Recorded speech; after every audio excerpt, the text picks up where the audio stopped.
अस्सलाम वालेकुम दोस्तों, मां आहियां जो पंहिंजो अदाकार कादी अब्दुल सत्तार मां ॾिसी रहिया आहियो मुंहिंजो यूट्यूब चैनल सत्तार कादी ब्लॉग।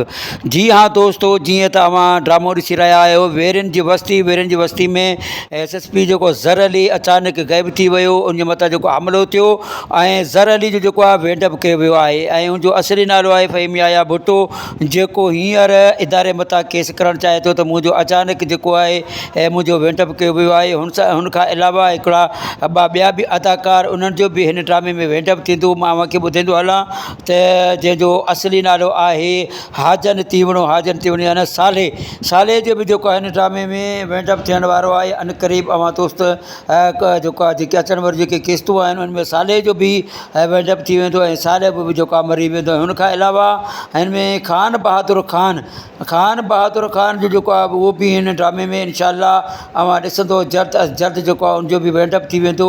हीअ टे जेके एक्टर आहिनि हिन ड्रामे में जेको आहे उनजो वेंडअप थी वेंदो ऐं ड्रामो सारो जेको आहे उहो आहे शामिर ख़ान ते जेको आहे हिन ड्रामे में जेको ड्रामे जो हीरो थींदो उहो शामिर ख़ान जेको आहे जो हीरो थींदो।